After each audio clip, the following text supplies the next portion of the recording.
The day Earth fell, the stars above New Eden Colony had never looked so peaceful. Admiral Maya Chen stood on the observation deck of the Orbital Defense Station, watching cargo ships drift lazily between the planet's 3 moons. After 30 years of service, she had learned to appreciate these quiet moments. They never lasted long. Her peace shattered when Lieutenant Torres burst through the doors, his face pale. "Admiral, we're receiving priority distress signals from the Sol system. Earth is under attack." Chen spun around, her coffee mug clattering to the floor. "Put it on the main screen. Now." The holographic display flickered to life, showing chaos. Earth's orbital defense grid was in flames. Massive ships of unknown origin unleashed devastating energy weapons that tore through shields like paper. The attackers moved with precision, targeting population centers with surgical strikes. Beijing, New York, Lagos, cities that had stood for millennia vanished in blinding flashes. "My God," whispered Torres. "Who are they?" Chen watched the tactical data stream across her neural implant. The enemy ships bore no familiar markings, their sleek black hulls reflecting nothing, absorbing light like holes in space itself. Their weapons' signatures matched nothing in the database. They had appeared from the void sector, a region of space long considered impassable due to gravitational anomalies. "Get me a direct line to Fleet Command," Chen ordered, her voice steady despite the horror unfolding before them. But the communication channels were already flooding with similar scenes from other human colonies. Mars was burning. The Jupiter stations had gone dark. The attackers struck everywhere simultaneously. Within hours, the unthinkable had happened. Earth, humanity's birthplace, fell silent. The blue-green jewel that had nurtured their species for countless generations was now a scorched rock. Billions were gone in the span of a morning. Chen stood rigid as reports continued pouring in. Colony after colony fell to the mysterious invaders. But just as suddenly as they had appeared, the black ships vanished back into the void sector, leaving only devastation in their wake. The surviving human colonies reeled from the blow, but grief quickly transformed into something else. Rage. Pure, burning determination for vengeance. 3 days later, Chen found herself aboard the USS Retribution, flagship of humanity's hastily assembled war fleet. The shipyards of every surviving world worked around the clock, pulling mothballed vessels from storage, converting civilian craft into warships, building new destroyers with desperate efficiency. "Final count, Admiral," reported Commander Singh from the tactical station. 900,000 ships ready for deployment. It's the largest fleet ever assembled in human history. Chen nodded grimly. Every surviving human colony had contributed. Mining ships fitted with weapons, luxury liners converted to troop carriers, ancient battle cruisers pulled from museum orbits. It was everything humanity had left, united by a single purpose. She activated the fleet-wide communication system. "This is Admiral Chen to all vessels. 3 days ago, we lost our home. We lost billions of our brothers and sisters. The enemy thinks they can hide in the void, that the gravitational storms will protect them. They're wrong." Her words echoed through thousands of bridges across the assembled armada. "We don't know who they are or why they attacked, but we know where they went. Today, humanity goes to war. Not for conquest, not for glory, but for justice, for Earth." The fleet responded with a roar of acknowledgement that seemed to shake the very fabric of space. Navigation computers synchronized, calculating the dangerous jump patterns needed to penetrate the void sector's chaotic gravity fields. As the countdown began, Chen allowed herself a moment of doubt. They were sailing into the unknown, chasing an enemy that had effortlessly destroyed Earth's defenses. But she pushed the fear aside. Humanity had always been at its best when backed into a corner. "All ships, prepare for jump on my mark," she commanded. The space around them began to warp as 900,000 fusion drives charged simultaneously. For Earth, for humanity. "Jump." The armada vanished in a brilliant cascade of light, hurtling toward the mysterious void sector. They carried with them the hopes and fury of humanity's scattered survivors. None could have imagined what they would find when they reached their destination. The war for vengeance was about to become something far greater. Part 2. The March of Vengeance. The jump through hyperspace felt different this time. Captain Drake Walker gripped his command chair as the UHS Thunder rolled through dimensional turbulence that would have torn apart a civilian vessel. Around him, the bridge crew worked with grim efficiency, their faces illuminated by the eerie glow of transition space. "Emergence in 30 seconds, announced Navigator Kim, her voice strained. The void sector's gravitational anomalies made hyperspace travel here like threading a needle during an earthquake. Walker had commanded ships for 20 years, but nothing compared to this. Outside the viewports, 900,000 ships moved as one, the largest armada in human history, cutting through space like a spear of vengeance. They had been traveling for 2 weeks, making careful jumps to avoid the worst of the gravitational storms. 15 seconds to emergence, Kim continued. Walker noticed her hands trembling slightly as she worked the controls. They all felt it, the weight of what they carried. This wasn't just a military operation. This was humanity's rage given form. The Thunder shuddered as it dropped back into normal space. Walker's stomach lurched as reality reasserted itself. "All stations, report status." "Sensors coming online," replied Lieutenant Foster. "Fleet emergence confirmed." "Where?" "Sir, you need to see this." The main display activated, showing their current position. They had emerged at the edge of the void sector, where space itself seemed to writhe with gravitational distortions. But that wasn't what made Foster's voice crack. Debris fields stretched for millions of kilometers. Ancient wreckage of ships far older than human spaceflight drifted in the gravitational currents. Some were massive, dwarfing even their largest battleships. Others were mere fragments, twisted metal that had been floating here for countless millennia. "My God," whispered Commander Ellis from the weapons station. "What happened here?" Walker stood, studying the readings. The debris wasn't random. It formed patterns, like tide pools of destruction frozen in time. Battle sites, preserved by the void's unique conditions. "Admiral Chen is requesting all captains," Communications Officer Reeves announced. Walker activated his private channel. Chen's hologram appeared, her face grave. Behind her, similar holograms of other captains materialized. "I'm sure you're all seeing what we're seeing," Chen began. "These battle sites are ancient. Preliminary scans suggest some are over 10,000 years old. Whatever lives in the void has been fighting for a very long time, or died fighting," suggested Captain Marquez of the UHS Vengeance. "The enemy that destroyed Earth came from here," Chen continued. "That much we know. But these ruins were not the first to come seeking vengeance in the void." Walker studied the tactical displays. The debris fields created natural choke points, funneling their approach routes. Perfect for ambushes. "Admiral, request permission to send scout squadrons ahead. These corridors are too convenient." "Granted. All ships, maintain formation but reduce speed. I want full sensor sweeps of everything." As the fleet advanced deeper into the void, the gravitational anomalies intensified. Walker watched his helmsman struggle with course corrections as space itself seemed to twist around them. The Thunder's hull groaned under stresses no ship should endure. 3 hours into their advance, the first scout reports came back. Walker listened as Lieutenant Commander Park's voice crackled through the distortion. "Scout Squadron 7 reporting. We found structures, artificial constructs integrated into asteroids. They're old, but some show recent activity. Energy signatures match our unknown attackers." Walker felt his crew tense. After 2 weeks of travel, they were close. But something nagged at him, a feeling he couldn't shake.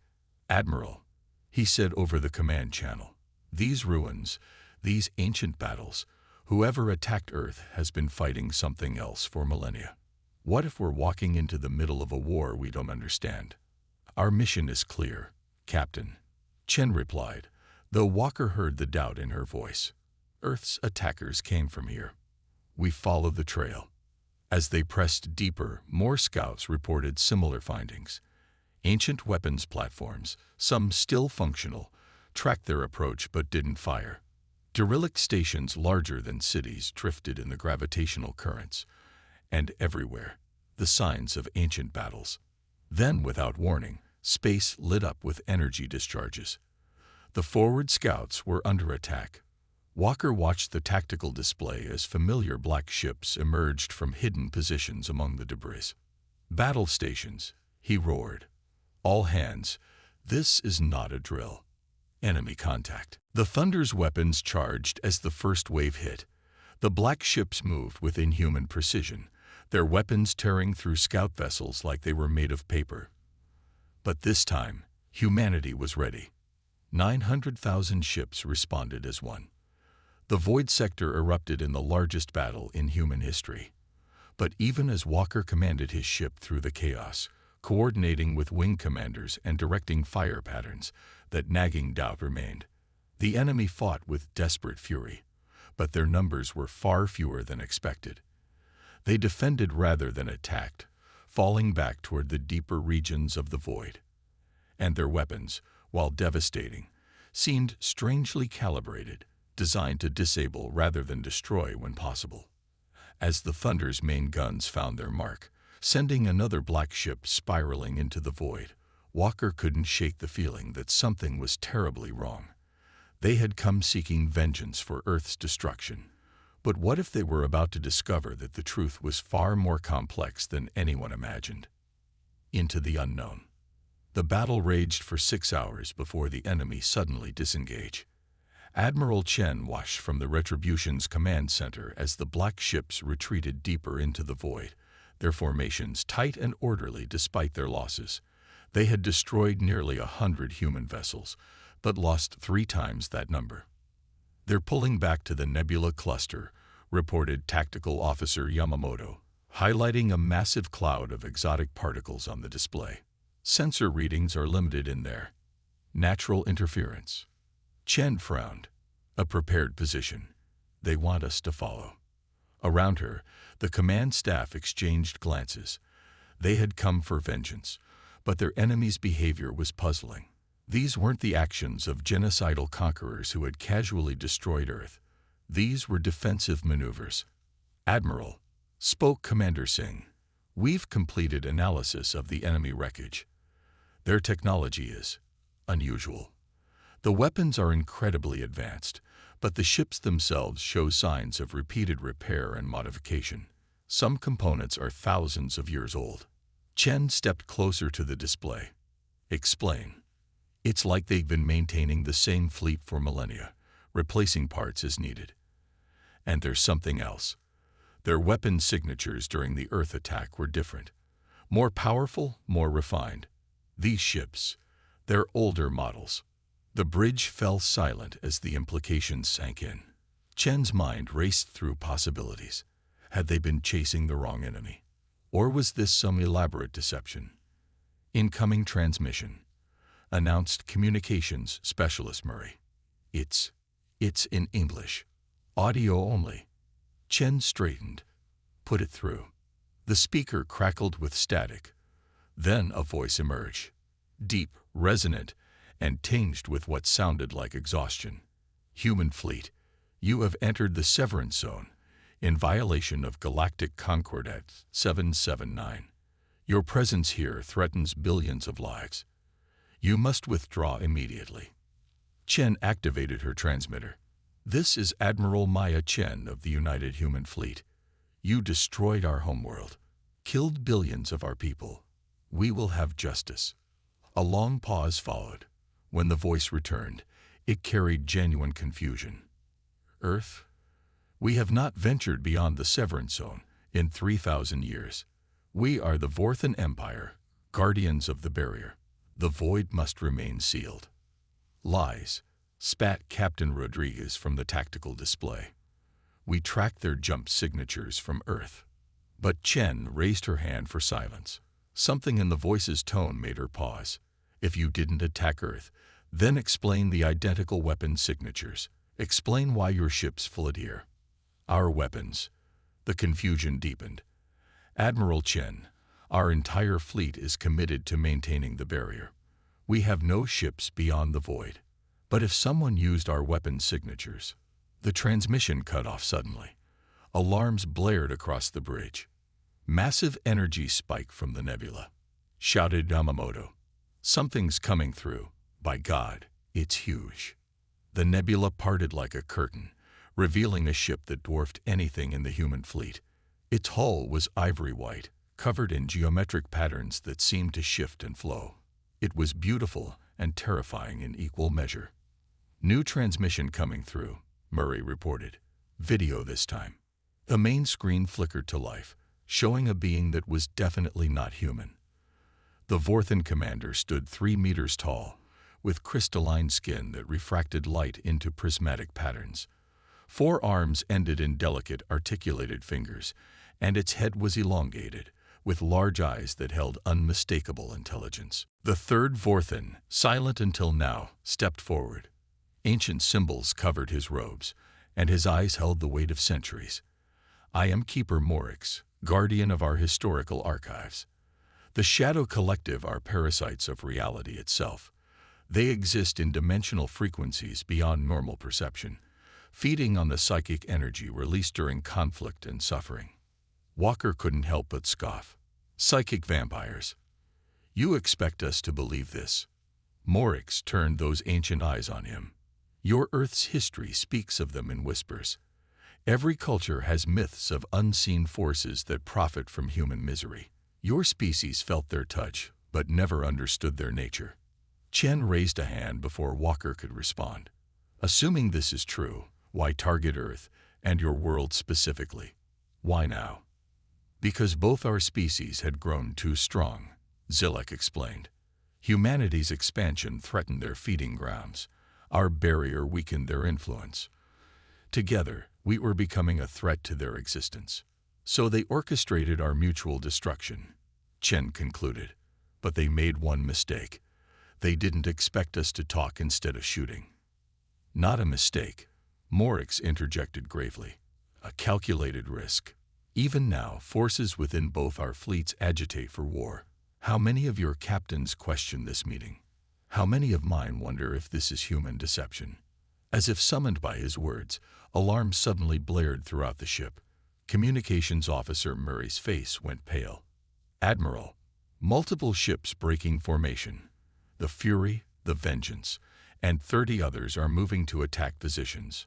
On the display, human vessels surged forward, weapons charging. The Vorthan fleet responded instantly, their own ships moving to defensive positions. In seconds, the fragile peace threatened to shatter. Chen slammed her hand on the communications panel. All ships, stand down. This is a direct order. But Captain Rodriguez's voice crackled back, filled with rage. They killed Earth, Admiral. We won't be fooled by alien lies. All loyal captains follow me. Walker was already moving, activating the fleet command protocols. Admiral, he's locked us out of tactical control. He must have been planning this. The human ships opened fire. Brilliant beams of energy lanced toward the Vorthan lines. Return fire erupted immediately. In the center of the diplomatic chamber, Zilak's guards moved to protect their Archon, weapons materializing from hidden compartments. Stop, Chen roared. Can't you see? This is exactly what they want. Zilak raised his 4 arms, and his guards lowered their weapons. She speaks truth. We are being manipulated even now. The Shadow Collective excels at fostering discord. On the tactical display, the battle escalated. Ships on both sides took damage, crews dying for a lie. Walker worked frantically at his console. I can't override Rodriguez's lockout. He's got at least 50 ships following him now. Chen turned to Zilak. Can you call off your forces? Some will listen. Others. Zilak's form flickered with what might have been sorrow. Others have lost too much to hear reason. The 2 commanders stood side by side, watching their carefully constructed peace crumble. Then Morix stepped forward, his ancient voice cutting through the chaos. There is a way. The collective feeds on conflict, but they cannot feed if they cannot perceive. The barrier technology can be modified. Velik's eyes widened with understanding. A perception shield. Brilliant, but we'd need both fleets to generate the field. Do it, Chen ordered. Whatever it takes. Working together, human and Vorthan technicians raced to modify their shield generators. The theory was sound. Create a dimensional bubble that would blind the Shadow Collective to their presence. But it required unprecedented cooperation between former enemies. As the modifications were implemented, something remarkable happened. Ships on both sides began to hesitate. The initial fury of battle gave way to confusion as crews questioned their orders. Without the subtle influence of the collective, the manufactured hatred began to fade. Rodriguez's voice came through again, but now it wavered.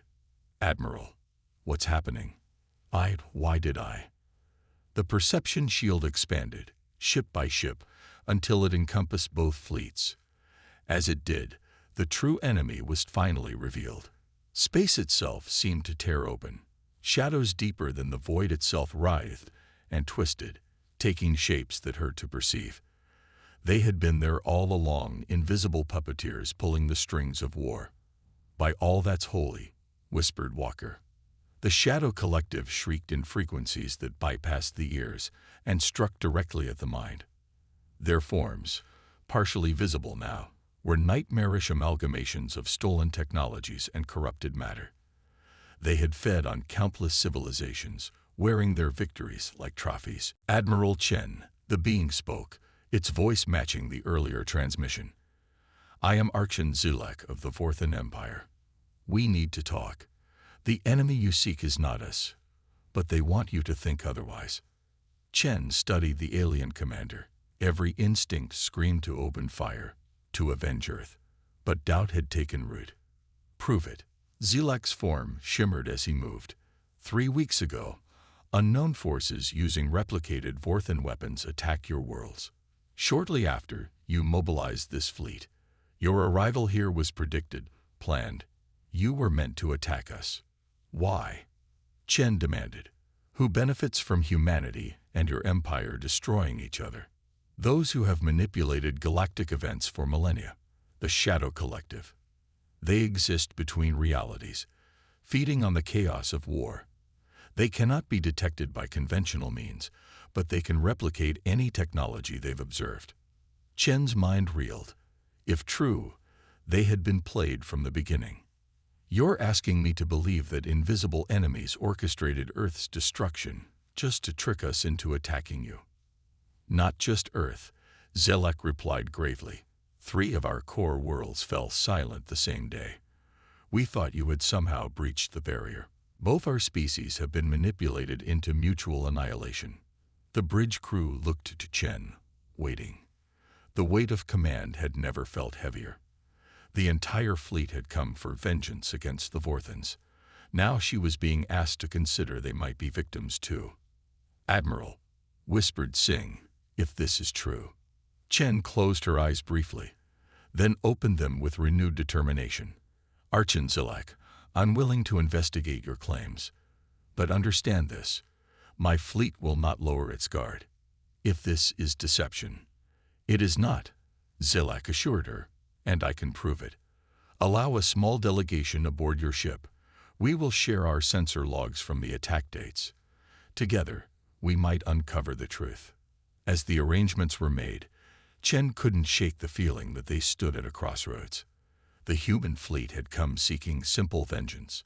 Instead, they had stumbled into something far larger, a conflict that had shaped the galaxy for thousands of years. The void held more than ancient battles and hidden enemies. It held answers that would challenge everything humanity thought they knew about their place in the universe. And perhaps in their darkest hour, they had found unexpected allies in their quest for the truth. Part 4. The First Contact. The meeting chamber aboard the Retribution had been hastily reconfigured for the unprecedented summit. Admiral Chen stood at the head of the table, flanked by her senior staff, as the Vorthan delegation materialized through the transport beam. The air shimmered, and 3 figures solidified. Archon Zilak and 2 other Vorthans, their crystalline skin casting rainbow patterns on the walls. Captain Drake Walker watched from his position near the door, hand resting on his sidearm. Every human in the room was tense, ready for treachery. These beings might not be their enemies, but trust was a luxury they couldn't afford. Admiral Chen, Zilak spoke, his forearms moving in what might have been a ceremonial gesture. Thank you for this opportunity. What we share today may save both our species. Chen nodded stiffly. Show us your evidence. The second Vorthan, introduced as Science Commander Velik, activated a holographic projector. The room filled with data streams, sensor logs, and stellar cartography that slowly formed a damning picture. This is our homeworld, Vorth Prime. 3 weeks ago, Velik explained. Energy signatures danced across the display. Note the attack patterns. Now, observe your Earth during its assault. The patterns were different, similar enough to fool initial scans, but with subtle variations that became obvious under close analysis. Walker leaned forward, his military mind parsing the tactical data. The timing is too perfect, he muttered. Simultaneous strikes on opposite sides of the galaxy. Precisely, Velik confirmed. No fleet, no matter how advanced, could manage such coordination across such distances. Unless they weren't bound by normal space, Chen finished. The Shadow Collective you mentioned. How do we know they exist? Zilak's massive form shifted, his crystalline skin darkening. Because we've been fighting them for 3,000 years. They're the reason we maintain the barrier around the void. Not to keep others out, but to keep something in. Impossible, the voice hissed. You are primitives. You cannot understand dimensional warfare. But they could learn. And they were learning fast. Dr. Sarah Chen, the Admiral's daughter and Chief Science Officer, made the breakthrough. The shadows feed on negative emotions, but they're vulnerable to certain resonance patterns. If we can generate a specific frequency pulse, the unity wave, Keeper Morix interjected, his ancient eyes bright with hope. Vorthan legends speak of it, a harmony that once drove the shadows back. We thought it was myth. Maybe it was, Sarah replied. Or maybe it was a scientific principle wrapped in mythology. Either way, I think we can recreate it. The combined fleets reoriented their formations, creating a vast geometric pattern in space. Human and Vorthan ships alternated positions, their modified systems linking to form a network of unprecedented scope. The Shadow Collective's amusement turned to alarm. They surged forward, their nightmare forms attempting to disrupt the formation. But the perception shield held, keeping their influence at bay. All ships, Admiral Chen announced across the unified fleet. Prepare for synchronized pulse on my mark. Archon Zilak stood beside her, his four hands working controls with graceful precision. Our peoples have been enemies for so long, I had forgotten what it felt like to stand with allies. Chen smiled grimly. Let's give these parasites something to remember. The countdown began. Across 900,000 ships, crews of two species worked as one. The unity wave built in intensity, harmonics merging with quantum frequencies to create something neither species could have achieved alone. The Shadow Collective shrieked in unison, their forms beginning to destabilize. The voice appeared again, its composed facade cracking. You don't understand the consequences. It raged. We maintain the balance. Without us, chaos will consume everything. Maybe, Chen replied. But that's our choice to make, not yours. She gave the final order. All ships, fire. The unity wave erupted from the combined fleet like a supernova of synchronized energy. It tore through dimensional barriers, striking the Shadow Collective in every plane of existence they inhabited. Their screams transcended sound, reverberating through the very fabric of space-time. But even as the shadows writhed in apparent defeat, the voice managed one last communication. You've won nothing. We are but fragments of something greater. The true collective spans galaxies. And now they know you exist. The warning hung in the air as the visible shadows dissolve, their forms scattered across dimensions. The immediate threat was gone, But the implications were staggering. They had won a battle, but apparently, a much larger war loomed ahead. The United Front. In the aftermath of the Shadow Collective's retreat, the combined fleets drifted in the strange calm of the Void Sector. Debris from the dimensional battle sparkled like stardust, fragments of shadow stuff that defied conventional physics, slowly dissolving into quantum foam. Admiral Chen convened an emergency summit aboard the Retribution. The conference room now hosted an unprecedented gathering. Human admirals, Vorthan Archons, scientists from both species and warriors who had been enemies just hours before. The voice's final warning. Chen began, projecting the recorded message. It claimed there's a larger collective spanning multiple galaxies. We need to prepare for what's coming. Archon Zilak's crystalline form pulsed with concern. Our archives speak of the Great Dispersal, when our ancestors first fought the shadows 3 millennia ago. We thought we had contained them in the void, but perhaps we only trapped a fragment. Dr. Sarah Chen manipulated the holographic display, showing energy signatures from their recent battle. The dimensional frequencies we recorded suggest a vast network. The shadows we fought were just one node. Captain Walker leaned forward. So we kicked the hornet's nest. The question is, how long before the rest of the swarm arrives? Keeper Morix, the ancient Vorthan historian, spoke quietly. Perhaps the better question is, why did they tolerate our existence at all? If they span galaxies, why allow any civilization to develop? Because they need us, Sarah realized, her eyes widening. They're parasites. They need hosts. Without civilizations to feed on, they'd starve. The implications were chilling. Humanity and the Vorthans weren't just victims. They were crops, carefully cultivated for harvest. Then we changed the game. Admiral Chen declared, we make ourselves indigestible. The next days saw unprecedented cooperation. The Treaty of Unity was signed within 72 hours, not just a peace agreement, but a complete military and scientific alliance. Human quantum technology merged with Vorthan harmonic science. Their combined fleets began retrofitting every ship with enhanced perception shields and unity wave generators. But they needed more, much more. Scout ships were sent to neighboring systems, carrying a message that would have seemed impossible weeks before. Humanity and the Vorthan Empire, former enemies, now stood united against a threat to all sentient life. The responses varied. The Calari Commonwealth, still rebuilding from their own mysterious losses, joined immediately. The Draconian hierarchy demanded proof, then committed their fearsome dreadnoughts after reviewing the battle data. Even the isolationist Zenith Collective, who hadn't engaged in galactic politics for centuries, sent observers. Within a month, the alliance had grown from 2 species to 12. Each brought unique technologies and perspectives.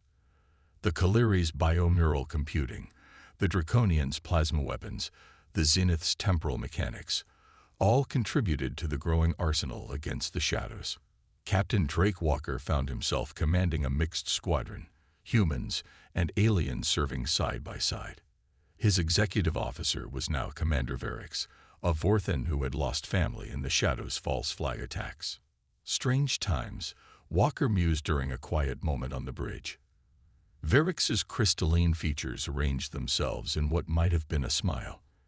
My grandmother used to say, in the darkest void, even starlight makes allies. Their camaraderie was tested sooner than expected. Long-range sensors detected massive dimensional disturbances approaching from the galactic core. The Shadow Collective's response was coming. Admiral Chen stood before the United Fleet, now numbering over 2 million vessels from